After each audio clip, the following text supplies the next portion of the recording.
Well, my phone rang, and it was my doctor. And she said, Kim, where are you? I said, oh, I'm in my car, I'm downtown. She goes, can you pull over? I just had a routine mammogram, and I had been to the doctor who did a physical exam. There wasn't any reason to think anything was wrong. And she said, you have breast cancer. When I heard those words, it was really scary, and it was such a period of uncertainty, and you look toward the next few weeks, you don't want to even look beyond that because you don't want to let your mind wander to all the bad things that could happen. I found out that I have breast cancer. I lost my breast, and I thought those defined me as a woman. I lost my hair. I thought that defined me as a woman. Didn't stand up straight. I guess I was trying to hide a lot.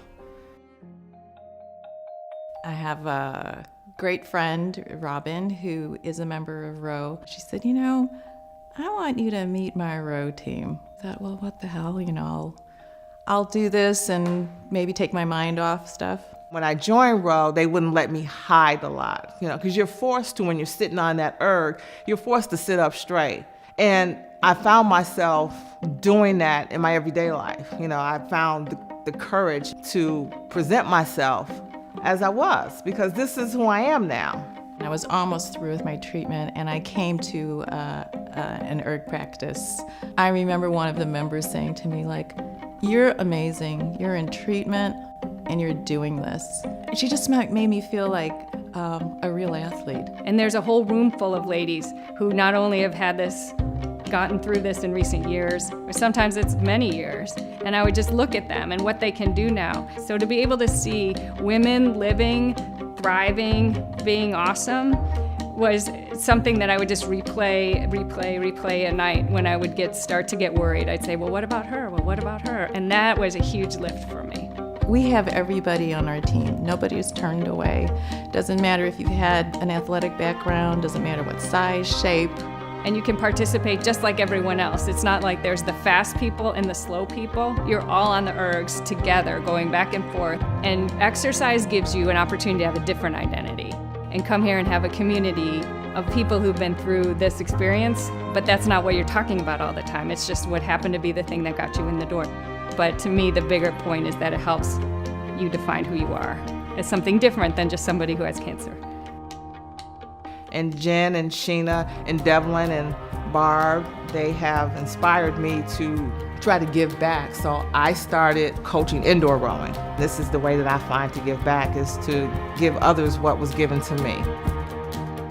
There are some statistics that say that exercise is really helpful in preventing recurrence. You want Row to be sustainable. You want it to be here for years after we're all gone. Money that's donated to Row goes to direct services for Row. It goes to fixing the boat, to buying oars, to having a safe equipment for the rowers to use. It goes to maintaining the indoor equipment, race fees, things like that. It goes to making sure that we can pay coaches, high-level athletes to come and give their services. It's a life-changing opportunity to be part of something wonderful. You're donating to the future. You're donating into the growth of an organization that will help women for times to come. Because of the generosity of donors, people who are suffering under medical bills or other financial concerns can come and get these benefits, and that is life-changing. I try not to think about how my recovery would be different without recovery on water. I don't think about that. Right now I'm in the moment, and right now my moment with Row is I can't imagine not doing it. I just love it, and I love that there are people who've been here for years, and when I walked in the door they said, I've been here for years and it's given me a lot for years, and I want to be that to somebody else. So I absolutely don't see that this is a thing of a duration, and I feel like I have a bunch of sisters now. Row has helped me become brave. Row has given me back my sense of purpose. Row has helped me see a future after cancer where I am stronger and braver and more powerful than I was before. Well, if I would meet somebody who was just diagnosed with breast cancer or had just gone through treatment and was looking for some kind of support group, I would say, hey, you know what? There's an open house coming up at my Row team. I'll pick you up.